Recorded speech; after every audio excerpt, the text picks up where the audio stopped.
وہی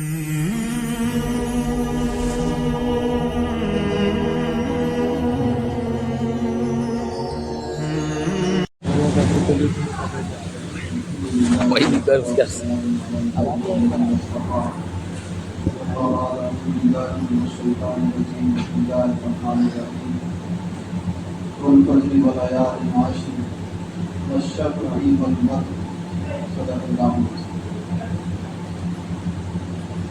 یہ حج کا مہینہ، حج کے مہینے میں نا حج کے ایام، آئندہ جو مہینہ ہے ذوالحجہ کا، بعض علماء کا یہ کہنا ہے کہ ذوالحجہ کے شروع کے 10 دن، ذوالحجہ کی شروع کے 10 دن فضیلت اور ثواب کے اعتبار سے، ذوالحجہ کے شروع کے 10 دن فضیلت اور ثواب کے اعتبار سے رمضان المبارک سے بھی افضل ہے۔ ذوالحجہ کے شروع کے 10 دن فضیلت اور ثواب کے اعتبار سے رمضان المبارک سے بھی افضل ہے۔ آپ ہمارے کہ رمضان ہے، لیکن آپ دوسری بات چیزوں کو دیکھیں گے آپ کو ایسا لگے گا کہ نہیں، یہ کہنا چاہیے کہ شروع کے 10 دن فضیلت اور ثواب کے اعتبار، حقیقت میں تو رمضان ہی افضل ہے، اس کا تو کوئی ثانی نہیں، لیکن فضیلت اور ثواب کے اعتبار سے ذوالحجہ کے شروع کے 10 دن رمضان المبارک سے بھی افضل ہے۔ ایک بہت بڑے بزرگ گزرے ہیں، انہوں نے اپنی کتاب میں لکھا ہے کہ ہفتے کے جو 7 دن ہیں، ان 7 دنوں میں، ہفتے کے 7 دن ہیں، ہفتے کے 7 دنوں میں سب سے افضل دن جمعہ کا دن، جس کو ہم کہتے ہیں یوم الجمعہ کی سید الایام۔ تو ہفتے کے سارے اور 7 دنوں میں سب سے افضل جمعہ کا دن۔ نمبر 2، پورے سال میں سب سے افضل دن، پورے سال میں سب سے افضل دن عرفے کا دن، پورے سال میں، اور پورے سال میں سب سے اچھا نہیں، سب سے اچھے دن وہ ذوالحجہ کے شروع کے 10 دن۔ اگر کسی آدمی نے یہ منت مانی، کسی آدمی نے یہ نظر مان لی کہ میرا اگر یہ کام ہو گیا تو پورے سال میں جو سب سے اچھا دن ہے میں اس کا روزہ رکھوں گا، منت مان لی کہ اگر میرا یہ کام ہو گیا تو اس کام کے ہونے کے بعد پورے سال میں جو سب سے اچھا دن ہے اور سب سے افضل دن ہے میں اس کا روزہ رکھوں گا۔ اب اس کا وہ کام ہو گیا تو اس کو چاہیے کہ وہ عرفے کا روزہ رکھے، کیونکہ پورے سال میں سب سے اچھا دن فضیلت اور ثواب کے اعتبار سے عرفے کا دن۔ کسی نے یہ منت مان لی کہ اگر میرا یہ کام ہو گیا تو پورے سال میں جو سب سے اچھے دن ہے میں اس کا روزہ رکھوں گا۔ اب اگر اس کا وہ کام ہو گیا تو اس کو چاہیے کہ ذوالحجہ کے شروع کے 10 دنوں میں عید کا دن چھوڑ کر 9 دن کہہ دو آپ اس میں روزہ رکھ لیں، کیونکہ فضیلت اور ثواب کے اعتبار سے پورے سال میں سب سے اچھے اور سب سے زیادہ افضل دن اگر کوئی ہے تو وہ ذوالحجہ کے شروع کے 10 دن۔ کسی آدمی نے یہ منت مان لی کہ اگر میرا یہ کام ہو گیا تو ہفتے کا جو سب سے اچھا دن ہے اس کا روزہ رکھوں گا۔ اب اس کا وہ کام ہو گیا تو اس کو چاہیے کہ وہ جمعہ کے دن کا روزہ رکھے۔ اب فیصلہ آپ لوگوں نے کہا ہفتے کا سب سے اچھا دن جمعے کا دن، پورے سال کا سب سے اچھا دن عرفے کا دن، اور پورے سال کے سب سے اچھے دن ذوالحجہ کے شروع کے 10 دن۔ ابھی ذوالحجہ کے جو شروع کے 10 دن ہے اس میں آپ کو عرفہ بھی ملے گا اور جمعہ بھی ملے گا، یہ بھی ہو سکتا ہے کہ ایک جمعہ ملے، کبھی کبھی دو جمعہ ملتے ہیں، تو ہفتے کا سب سے اچھا دن جمعہ کا دن وہ آپ کو ذی الحجہ کے شروع کے 10 دنوں میں ملے گا۔ پورے سال کا جو سب سے اچھا دن ہے یوم عرفہ، عرفے کا دن، وہ بھی آپ کو ذی الحجہ میں ملے گا۔ اس کے بعد علماء نے لکھا ہے کہ فضیلت اور ثواب کے اعتبار سے ذی الحجہ کے شروع کے رمضان المبارک سے بھی اچھے ہیں۔ حقیقت میں تو رمضان ہی افضل ہے، سید الشہور شہر رمضان تو سارے مہینوں کا سردار ہے، لیکن جب آپ فضائل سنیں گے تو آپ یہ بات کہنے پر مجبور ہو جائے گی کہ نہیں یہ 10 دن آتا ہے۔ اب سنو کیا نبی صلی اللہ علیہ وسلم کا فرمان ہے، صیام کل یوم منہا بصیام سنۃ وقیام کل لیلۃ منہا بقیام لیلۃ القدر۔ اور یہ فضیلت ہوا ذی الحجہ کا ایک روزہ، ذی الحجہ کا ایک روزہ ایک سال کے روزوں کے برابر ہے۔ ایک روزہ ذی الحجہ کا ایک روزہ ایک سال کے روزوں کے برابر ہے۔ اب حقیقت فضیلت جب آپ سنیں نا، ہر آدمی کہے گا نہیں مانی، حقیقت میں رمضان سے افضل۔ نبی صلی اللہ علیہ وسلم کا فرمان ہے وَقِيَامُ كُلِّ لَيْلَةٍ مِنْهَا بِقِيَامِ لَيْلَةِ الْقَدْرِ۔ ذی الحجہ کی ہر رات، ذی الحجہ کی ہر رات فضیلت اور ثواب کے اعتبار سے شب قدر کے برابر ہے۔ رمضان میں ایک شب قدر آتی ہے، کب آتی معلوم ہے؟ کسی کو معلوم نہیں؟ پورے رمضان میں ایک شب قدر وہ بھی معلوم نہیں، اور ذی الحجہ کی ہر رات شب قدر کے برابر۔ قیام کل لیلۃ منہا بقیام لیلۃ القدر۔ ذی الحجہ کا ایک روزہ ایک سال کے روزوں کے برابر، ذی الحجہ کی ہر رات شب قدر کے برابر۔ بھائی اعتکاف میں کیوں بیٹھے تھے؟ شب قدر تلاش کرنی، آپ کو ملی شب قدر نہیں معلوم، آپ کیوں بیٹھے تھے پورا مہینہ رمضان میں شب قدر کی تلاش میں؟ تو ملی بھی وہ نہیں معلوم۔ شب قدر کب ہے کسی کو نہیں معلوم، اور وہ بھی سال میں ایک بار، اور خصوصاً رمضان میں ایک بار، پھر اس میں اخیر عشرے میں ایک بار، لیکن ذی الحجہ کی ہر رات شب قدر کے برابر۔ بڑا اچھا موقع ہے وصول کرنے کا، لوٹنے کا، اس کے سب کوشش بھی کریں، موقع رہا، سہولت رہی تو انشاءاللہ ذی الحجہ کی راتوں میں خوب عبادت کریں۔ سہولت ہے تو ذی الحجہ کے شروع کے دنوں میں روزہ رکھ لیں۔ اب روزہ رکھنے کا حکم کیا ہے؟ تو یہ کل 9 روزے، ایک ذی الحجہ سے 9 ذی الحجہ تک، یہ کل 9 روزے، عید کے دن تو روزہ رکھنا حرام ہے۔ اب حکم کیا ہے؟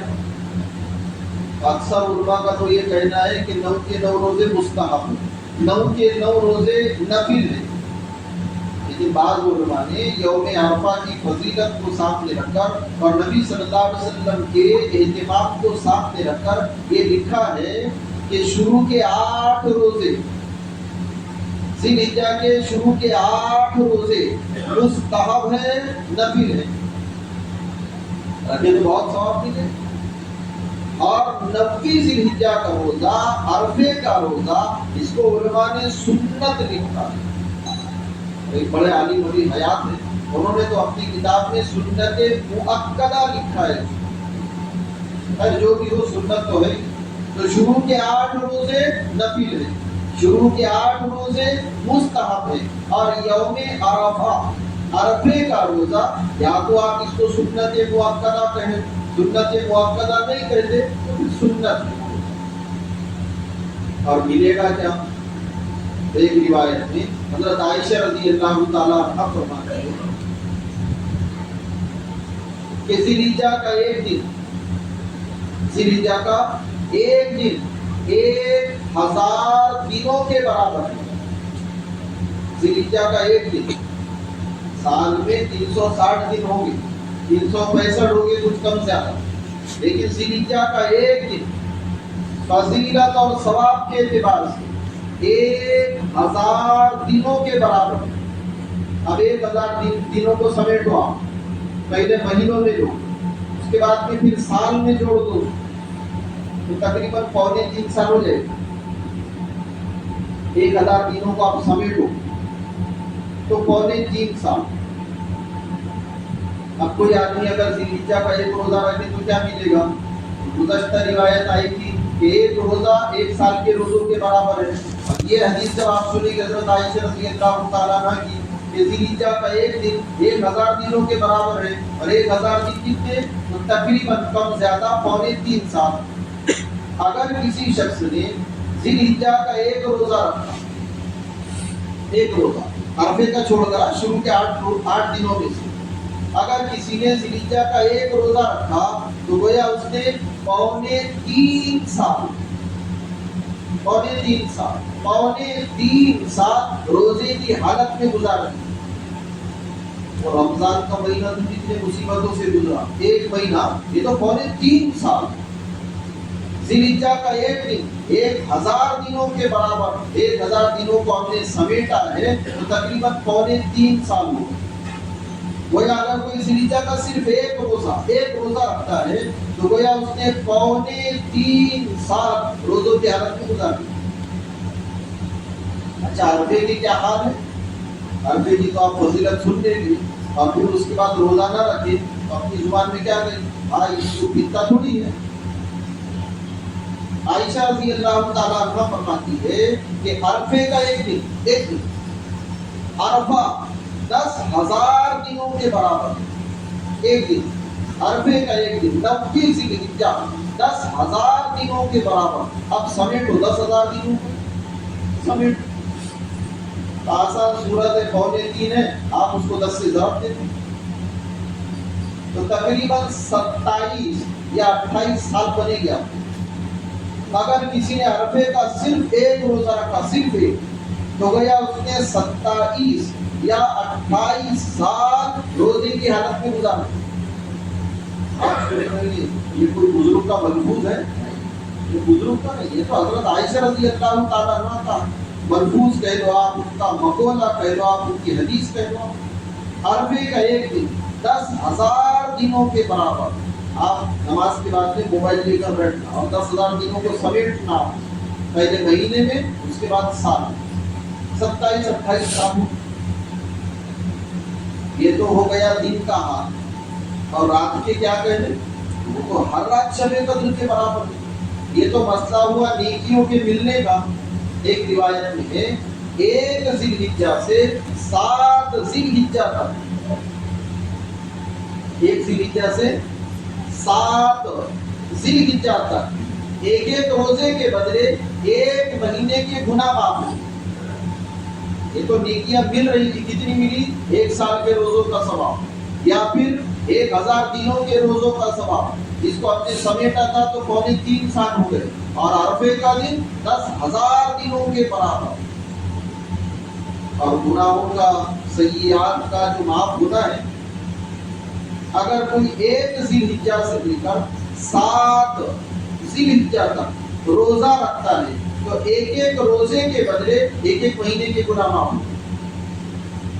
1 روزہ رکھا تھا، 1 مہینے کے گناہ معاف ہوتے. نیکیاں ملنا الگ ہے، گناہوں کی معافی الگ ہے. تو 1 ذی الحجہ سے 7 ذی الحجہ تک 1 روزے کے بدلے 1 مہینے کے گناہ معاف ہوتے. اور 8ویں ذی الحجہ کا کیا حال ہے؟ اگر کوئی 8ویں ذی الحجہ کا روزہ رکھتا ہے، عرفے سے 1 دن پہلے کا، عید سے 2 دن پہلے کا، جس کو یوم الترویہ کہتے ہیں، اگر کوئی 8ویں ذی الحجہ کا روزہ رکھتا ہے تو 1 سال کے گناہ معاف ہوتے. 1 ذی الحجہ سے 7 ذی الحجہ تک 1 روزے کے بدلے 1 مہینے کے گناہ معاف. 8ویں ذی الحجہ کے روزے کے بدلے 1 سال کے گناہ معاف ہوتے. اور 9ویں ذی الحجہ آپ نے حدیث میں پڑھا ہوگا، اکثر نے سنا ہوگا کہ عرفے کا 1 روزہ 2 سال کے گناہوں کی معافی کا ذریعہ بن جاتا ہے. 1 سال گزشتہ، 1 سال آئندہ. اب ساری روایتوں کو جب آپ سمیٹیں گے نا تو آپ کی زبان میں کیا کہیں؟ بھائی جب میں نے سنا نا تو میں تو ایک دم سوگت ہی ہو گیا.